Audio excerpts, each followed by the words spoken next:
গীতশ্রী হেসেলের নতুন ভিডিওতে সকলকে স্বাগত। আজ আমি বানাবো ঘরোয়া পদ্ধতিতে রেস্টুরেন্ট স্টাইলে মেথি পনির। মেথি পাতার হালকা তেতকুটে স্বাদ আর নরম পনিরের মিলনে তৈরি হবে দারুণ সুস্বাদু হেলদি সহজ এক রেসিপি। না বেশি মশলা না ঝাল, একদম হালকা কিন্তু গন্ধ আর স্বাদে পুরো জমজমাট, যা রুটি, পরোটা, নান বা পোলাওয়ের সাথে লাঞ্চ অথবা ডিনারে জমে যাবে। এতটাই টেস্টি এই রেসিপিটা যে বাচ্চা থেকে বড় সকলেই পছন্দ করে। তাই আর দেরি না করে চলুন আজকের এই রেসিপিটা শুরু করি। মেথি পনির বানানোর জন্য প্রথমেই আমি পনির বানাবো, তাই নিয়েছি 1 লিটার গরুর দুধ। এবার এই দুধটাকে ভালোভাবে ছেঁকে জাল করে নেব। অন্যদিকে আমি অল্প একটু ধনেপাতাকে পরিষ্কার জল দিয়ে ধুয়ে নিয়েছি। পাতার অংশটা বাদ দিয়ে শুধুমাত্র কাণ্ডের অংশটা ছোট ছোট করে কেটে নেব। এটা কখন কিভাবে ব্যবহার করব সেটাও আপনারা ভিডিওর মধ্যে দেখতে পাবেন। অন্যদিকে দুধটা দেখুন 5 থেকে 6 মিনিট ভালোভাবে জাল করে নিলেই ওপরে সর বা মালাই জমতে শুরু করবে। এবার সেটাকে তুলে একটা পাত্রের মধ্যে রেখে দেব। দুধটাকে আরো মিনিট খানেক একটু ফুটিয়ে নেওয়ার পর, যেহেতু মেথি পনির বানাচ্ছি তাই পনিরের ফ্লেভারটা আরো একটু বাড়ানোর জন্য এর মধ্যে দিয়ে দেব কেটে রাখা ধনেপাতার কাণ্ডর অংশটা। তার সাথে দেব 1 চা চামচ চিলি ফ্লেক্স আর 1 চা চামচ কাসুরি মেথি। এইভাবে পনিরটা বানালে ভীষণই টেস্টি হয়। আর অবশ্যই মেথি পনির বানানোর জন্য এই জিনিসগুলো একদমই স্কিপ করা যাবে না। সবকিছুকে খুব ভালো করে একটু মিশিয়ে নেব। তারপর ছানা কাটানোর জন্য দিয়ে দেব একটা গোটা পাতিলেবুর রস। এর পরিবর্তে আপনারা ভিনিগার অথবা ছানা কাটানোর পাউডার বা ছানা কাটানোর জলও ব্যবহার করতে পারেন। লেবু রসটা দেওয়ার পর খুব ভালো করে একটু নেড়ে নেব, যাতে সমানভাবে সব জায়গায় পড়ে ছানাটা খুব ভালোভাবে কেটে যায়। অবশ্যই ছানাটা কাটতে শুরু করলে গ্যাসের ওভেনটা অফ করে দেবেন, না হলে কিন্তু ছানাটা শক্ত হয়ে যাবে। খুব সুন্দরভাবে দেখুন ছানা আর জলটা আলাদা হয়ে গেছে। এবার ছানা থেকে জলটা আলাদা করার জন্য একটা ছাঁকনির মধ্যে সুতোর কাপড় দিয়ে তার মধ্যে জল সমেত ছানাটা দিয়ে দেব। সবটা দিয়ে দেওয়ার পর অবশ্যই ঠান্ডা জল দিয়ে ছানাটাকে খুব ভালো করে একটু ধুয়ে নিতে হবে। ঠান্ডা জল দিয়ে এইভাবে ধুয়ে নিলে পনিরটা কিন্তু খুব তাড়াতাড়ি হয়ে যায়। কাপড়ের টুকরোটা চারিদিক দিয়ে মুড়ে এক্সট্রা জলটা হাতের সাহায্যে চেপে বার করে দেব। তারপর পনির বানানোর জন্য একটা ছিদ্রযুক্ত থালা উপর করে তার মধ্যে দিয়ে দেব ছানাটা। এবার একটা উপরে সমান জিনিস দিয়ে তার উপরে একটা ভারী জিনিস দিয়ে রেখে দেব 2 ঘন্টা, যাতে জলটা সম্পূর্ণভাবে ঝরে গিয়ে পনির তৈরি হয়ে যায়। অন্যদিকে আমি গরম জলের মধ্যে কাসুরি মেথি ভিজিয়ে রেখেছি 10 মিনিট ধরে। যেহেতু এই সময় মেথি পাতা পাওয়া যায় না, তাই এইভাবেই কিন্তু আমি মেথিটা ব্যবহার করব। অন্যদিকে দেখুন 2 ঘন্টা পর জলটা ঝরে গিয়ে কত সুন্দর পনির তৈরি হয়ে গেছে। এই পনিরটা দেখতে যতটা লোভনীয়, খেতেও কিন্তু ততটাই টেস্টি। বাজার থেকে অনেক সময় আপনারা পনির কিনে আনেন, কিন্তু এইভাবে খুব সহজে আপনারা পনির বাড়িতেও তৈরি করে নিতে পারেন। সেক্ষেত্রে হয়তো ফ্লেভারটা আপনারা স্কিপ করে যেতে পারেন, মানে কাসুরি মেথি, চিলি ফ্লেক্স বা ধনেপাতা। নর্মাল ভাবেও কিন্তু আপনারা খুবই হেলদি পনির বাড়িতেই তৈরি করে নিতে পারেন।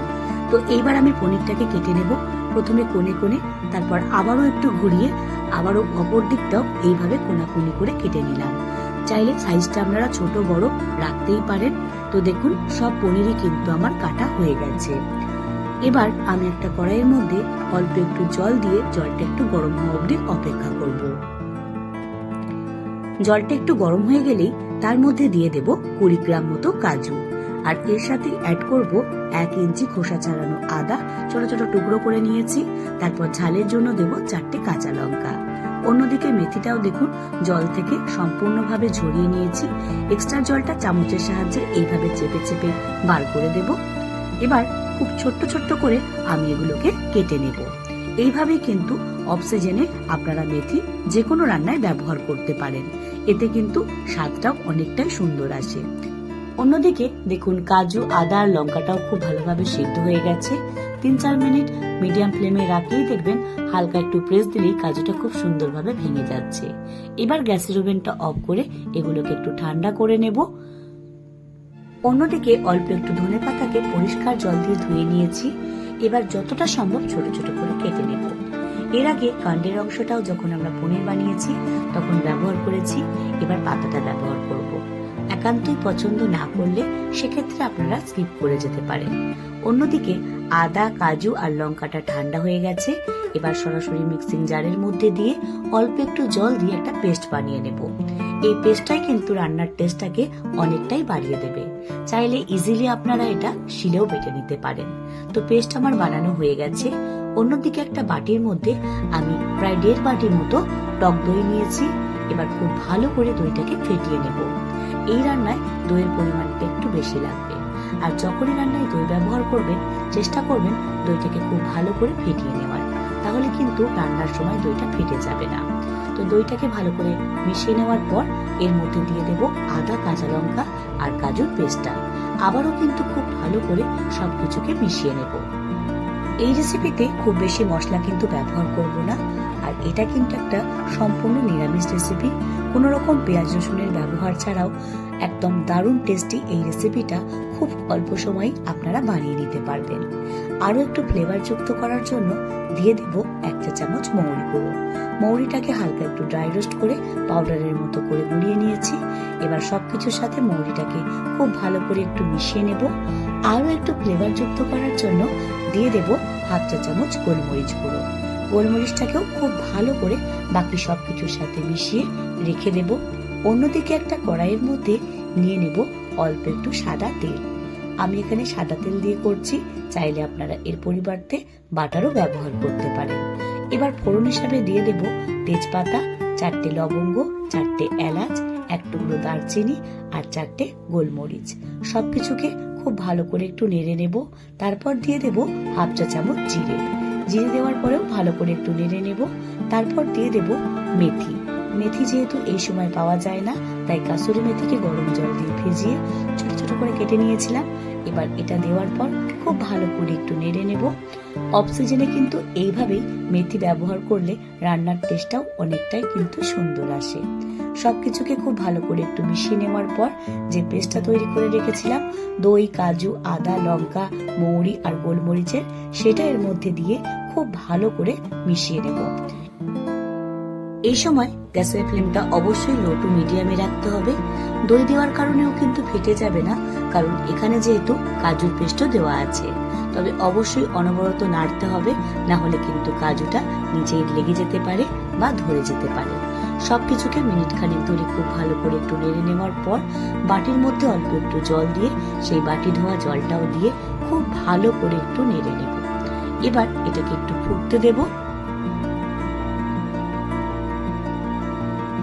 গ্রেভিটা ফুটে উঠলে দিয়ে দেব 1 চা চামচ নুন। নুনটা আপনারা অবশ্যই আপনাদের স্বাদ অনুযায়ী দেবেন। এবার খুব ভালো করে গ্রেভির মধ্যে নুনটাকে মিশিয়ে নেব। তারপর দিয়ে দেব বানিয়ে রাখা পনিরগুলো। পনিরগুলো চাইলে আপনারা হালকা একটু ফ্রাই করে নিতে পারেন, কিন্তু আমি এখানে আলাদা করে পনিরগুলোকে ভাজবো না, কারণ এই রেসিপিতে আমার এইরকম ভাবে পনিরটা খেতে বেশ ভালো লাগে। আপনারা চাইলে অবশ্যই ভেজে নিতে পারেন। পনিরগুলো দেওয়ার পর খুব ভালো করে গ্রেভির সাথে একটু মিশিয়ে নেব।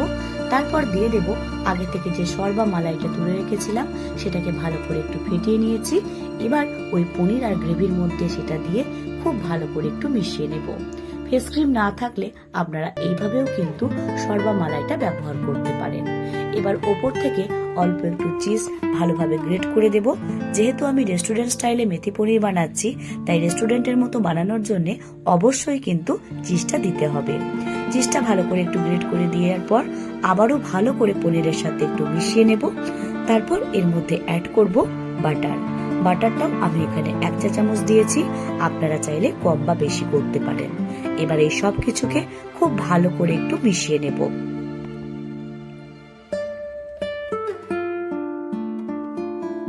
এই রেসিপি একটু সেমি গ্রেভি ভালো লাগে, তাই খুব বেশি জল ব্যবহার করার দরকার নেই। ওপর থেকে 2 চা চামচ আমের আচারের যে তেল, সেটা দিয়ে খুব ভালো করে আবারও একটু মিশিয়ে নেব। এই আচারি তেলটা দিলে এই রেসিপির ফ্লেভারটা আরো অনেকটাই কিন্তু বেড়ে যায়। খুব ভালো করে পনিরের সাথে মিশিয়ে নেব। আজকের এই রেসিপিতে আমি কিন্তু আপনাদেরকে পনির বানানোর সহজ একটা পদ্ধতিও শেয়ার করেছি। আপনারা অবশ্যই কমেন্ট করে জানাবেন পনিরের রেসিপিটাও আপনাদের কেমন লেগেছে।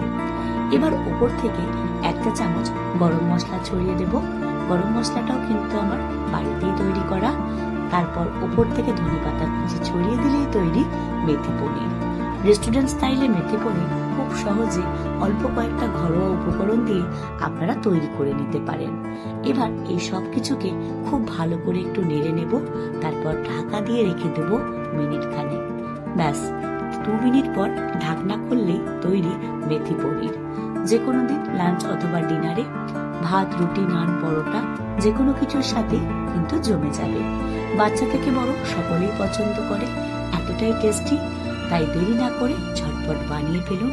আর আপনাদের এই রেসিপিগুলো কেমন লাগছে কমেন্ট করে জানাতে প্লিজ ভুলবেন না।